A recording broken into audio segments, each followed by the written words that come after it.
Salut à tous et à tous, j'espère que vous allez bien. Aujourd'hui on se retrouve pour une nouvelle vidéo dans laquelle on va parler de la télé-réalité. Vous connaissez sûrement tous ce genre d'émission, vous avez sûrement tous regardé au moins un épisode et donc vous savez comment ça se déroule. En général la télé-réalité, on enferme des gens dans une villa pendant quelques mois et on va créer des scénarios improvisés. En gros on va leur demander de faire des choses et ils vont devoir les réaliser à l'écran simplement pour divertir les personnes qui regarderont ensuite ces émissions. Ça n'a rien de très dérangeant de ce point de vue là, mais quand on s'y intéresse de plus près, évidemment ça devient plus problématique. Donc aujourd'hui on s'intéressera un peu au mode de fonctionnement des téléréalités, comment elles sont réalisées, dans quel but exactement, et puis surtout on parlera des problèmes que ça peut entraîner parce que comme beaucoup de choses, la télé-réalité n'a pas que de bons côtés, elle en a également des mauvais et c'est de ça dont je vais vous parler aujourd'hui. Donc la télé-réalité est faite essentiellement pour le divertissement. C'est simplement un tournage qui est organisé sur quelques mois, comme je vous le disais. On fait un casting de personnes qui vont devoir jouer la comédie devant une caméra, mais contrairement à un film ou une série, on va pas leur donner de scénario. Les seules choses qui sont écrites, ce sont vraiment ce qui devra se dérouler pendant l'émission et pour essayer de les diriger un peu, également les sorties qu'ils devront faire, les actions qu'ils devront exécuter, enfin bref, tout ça est déjà planifié d'avance, mais les dialogues et les situations ne sont pas décrites précisément. C'est vraiment les acteurs qui ont été sélectionnés pour cette performance qui doivent interpréter ce rôle. Donc en gros, si par exemple les producteurs ont besoin d'une scène de dispute, ils vont simplement préciser peut-être le motif. Enfin, après je sais pas exactement comment ça se passe dans les détails, mais je connais en gros le mode de fonctionnement. Ils vont dire que en gros voilà, scène de dispute par rapport à tel motif, et puis les acteurs devront tout simplement jouer cette scène de dispute sans forcément avoir de dialogue écrit d'avance. C'est vraiment en général très improvisé, rien n'est établi d'avance, enfin on improvise pendant la scène et c'est en général comme ça que c'est fait. Le problème c'est que généralement, vous voyez dans les émissions de télé-réalité, ce qui est assez embêtant c'est que ça nous divertit plus qu'autre chose certes, et ça nous apprend clairement rien. Enfin il y a certains candidats, on se demande d'où ils sortent parfois, c'est vrai, et c'est très compliqué de se référer à eux parce qu'en général ils sont sélectionnés sur certains critères, je les connais pas précisément, mais ça peut poser problème pour leur image personnelle parce que parfois certains ont eu des ennuis par rapport à quelque chose qu'ils avaient fait pendant l'émission. Ensuite ça va avoir des répercussions le jour de la sortie de l'épisode sur les réseaux sociaux. Enfin bref, il y en a beaucoup qui se sont fait lyncher à cause de ça. Il y a beaucoup de personnes qui ont eu des problèmes à cause de la télé-réalité et qui ont décidé d'arrêter parce que des fois c'est carrément trop extrême. En fait on veut nous donner une image d'eux qui est faussée. Le problème c'est que cette image ne les met pas forcément en avant, au contraire elle les rend plus ridicules que ce qui n'y paraît en fait. C'est juste déplorable parce que en réalité on connaît pas la véritable personnalité de ces gens. Ils sont jugés derrière un écran par des personnes qui regardent cette émission pour se divertir, et quand quelque chose les tourne en dérision, ridicule, tout de suite on rigole d'eux, on se moque, on les insulte et en général c'est le but de ces émissions de créer du buzz, faire parler d'elles, comme ça augmente l'audience. Enfin bon, vous voyez le genre de bêtises que ça peut être parfois et ça peut détruire des vies. Mais en tout cas ce dont je veux vous parler plus précisément cette vidéo, c'est surtout la façon dont sont tournées ces émissions parce que c'est un véritable problème. Et ça par contre il y a plusieurs témoignages qui existent sur YouTube, vous pouvez les retrouver évidemment, c'est de plusieurs d'entre eux dont je m'inspire. Le problème vraiment c'est que pour réaliser ces émissions c'est un mode de fonctionnement très éprouvant pour les acteurs, tout simplement parce qu'ils sont toute une journée en tournage, c'est-à-dire que le matin ils se réveillent très tôt, ils sont en tournage généralement jusqu'au tard le soir et ensuite ils doivent continuer ce rythme tous les jours pendant des semaines et c'est extrêmement épuisant parce qu'il faut vous imaginer qu'ils se lèvent tôt le matin et que parfois les tournages peuvent se terminer très tard. On le voit dans certaines émissions, de certains épisodes, les acteurs sont... Bon, après je pense pas que ce soit les vraies heures qui soient écrites, mais en général les acteurs tournent de nuit, il y a des scènes de nuit forcément, et donc en général les scènes de nuit se déroulent assez tard, il faut parfois plusieurs prises parce que c'est pas un tournage qui se fait comme ça en une prise.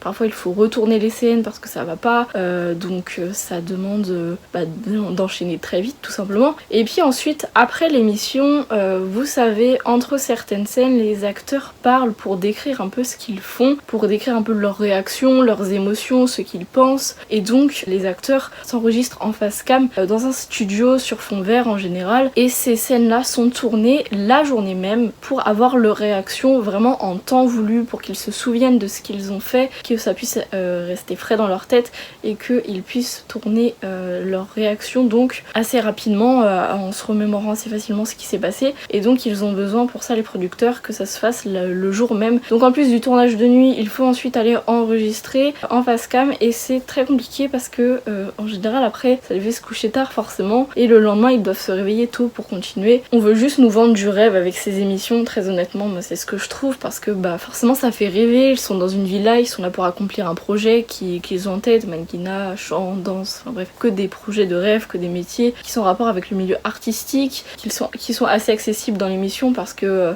ils peuvent se permettre de leur faire rencontrer des gens placés qui leur apprennent leurs projets artistiques. Et donc forcément eh bien on a tous envie d'être à leur place parce que ça fait un peu rêver, c'est une vie un peu de rêve, enfin, c'est fait pour nous envoyer du rêve très clairement. Et j'avoue que quand je regardais ces émissions quand j'étais petite, j'avais juste une envie, c'est d'y aller, mais je me suis très vite rétractée en découvrant la vérité parce que la télé-réalité ne fait pas si rêver que ça malheureusement. Et cette partie un peu plus réaliste qui est assez gênante parce qu'on nous vend beaucoup de rêves, on nous fait croire beaucoup de choses dans ces émissions, on nous fait croire qu'ils sont là pour un vrai projet, qu'ils vont vraiment le réaliser, alors qu'en réalité pas du tout, ce ne sont que des acteurs évidemment. Et parfois les gens qui ont tourné dans des télé-réalités expliquaient dans leurs vidéos qu'ils étaient tellement sur les nerfs, tellement éprouvés par ces enchaînements de tournage, toute cette fatigue accumulée, ça entraînait des tensions, et parfois ça se ressentait sur le tournage, ce qui fait que des fois certaines réactions peuvent être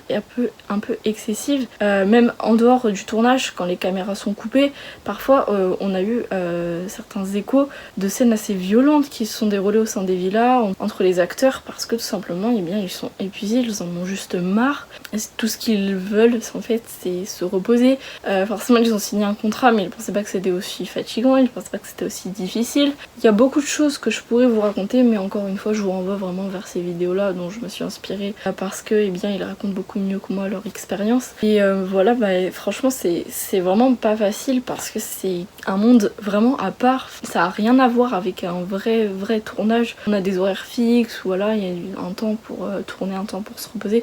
Là c'est vraiment enchaînement sur toute la journée, surtout que la villa ils l'ont louée évidemment, ils l'ont pour un certain temps, donc ils ont besoin de faire ça en express pour pouvoir ensuite la rendre, donc c'est vraiment voilà, c'est très intense comme rythme. On veut vraiment nous vendre du rêve parce que en dehors de ça, quand les caméras sont coupées évidemment c'est pas du tout la même chose. Ils sont pas forcément aussi joyeux que ce qu'ils montrent, ils sont pas aussi ravis d'être là-bas que ce qu'ils font croire. Certains sont épuisés, ils rêvent que d'une chose, c'est d'avoir un peu de répit. On n'imagine vraiment pas ce qui se passe dans leur tête à ce moment-là, on n'imagine pas non plus ce qu'ils vivent en fait. Et justement c'est cette partie un peu plus réaliste de la télé-réalité qui a tendance à moins plaire. Et j'avoue que quand j'ai découvert ça, c'était assez choquant en fait, imaginer que ça pouvait se passer comme ça. Et évidemment le mot télé dans télé-réalité fait sous-entendre que c'est pas la vérité, que c'est pas réaliste du tout, mais au point de les fatiguer à ce point, sachant que c'est quand même des êtres humains, il y a quand même des limites. Après c'est pas gênant en soi parce que certains regardent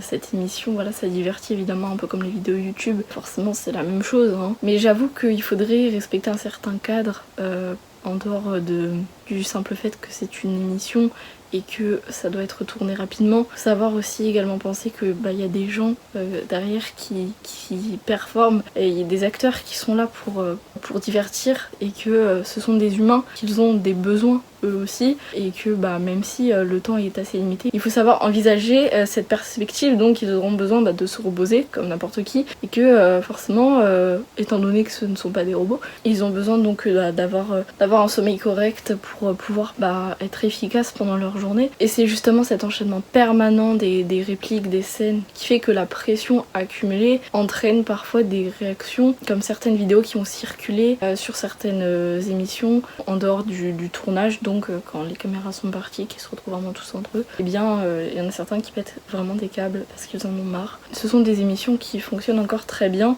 et malheureusement le problème c'est que plus les gens regardent, plus ça encourage la production à faire mieux et donc à faire travailler de plus en plus dur leurs acteurs. Le souci c'est que à terme ça peut avoir des répercussions très négatives, très néfastes sur les personnes surtout. On peut pas imaginer à quel point ça peut détruire ce genre d'émission. Il y en a plein qui en sont ressortis très mal en fait. Il y en a plein qui ont arrêté à cause de ça et le problème c'est que ça nous suit toute notre vie, une fois qu'on est entré dans ce système, eh bien on n'en ressort pas parce que les gens ne cesseront jamais de se souvenir de nous comme étant un des participants à ces émissions ou simplement comme ayant un jour fait une apparition dans une télé-réalité, surtout si la personne a fait quelque chose de mal vraiment, si elle a vraiment fait parler d'elle, a fait le buzz, tout ça pour des mauvaises raisons sans rapport avec l'émission, et bien malheureusement si c'est quelque chose qui fait parler d'elle en mal, le souci c'est que ça peut entraîner des conséquences négatives pour eux, pour leur entourage, enfin pour tout le monde quoi. C'est assez compliqué à gérer. Faut penser vraiment à ça quand on regarde ce genre d'émission. Et c'est pour ça qu'aujourd'hui j'ai arrêté de regarder ça parce que je cautionne pas du tout en fait ce qu'ils font. Après je respecte ceux qui regardent, enfin y a aucun souci. Je suis pas là pour faire une leçon de morale, simplement pour dire ce que j'en pense et puis un peu pour décrire la vérité derrière cet écran de paillettes qu'on nous montre. La télé-réalité peut faire rêver certes, mais il faut également penser à tout ce qui se déroule derrière tout ça. Il faut s'intéresser un peu à la vérité derrière tout ça. Et la vérité est pas forcément la plus agréable à entendre. La vidéo est terminée, j'espère qu'elle vous a plu malgré tout. Voilà, je me devais de faire un peu une mise au point par rapport à ça parce que je sais que c'est assez tendance. Je sais pas si encore aujourd'hui les gens s'y intéressent tant que ça, mais je sais qu'à une époque les buzz pour la télé-réalité, toutes les histoires, les embrouilles qu'il y avait autour de ça faisaient beaucoup de débats, faisaient beaucoup parler et je sais pas si c'est encore le cas, mais voilà, j'avais juste envie d'en parler pour la vidéo d'aujourd'hui. Donc moi je vous retrouve bientôt pour une nouvelle vidéo. En attendant, je vous embrasse tous très fort et je vous dis à bientôt. Salut!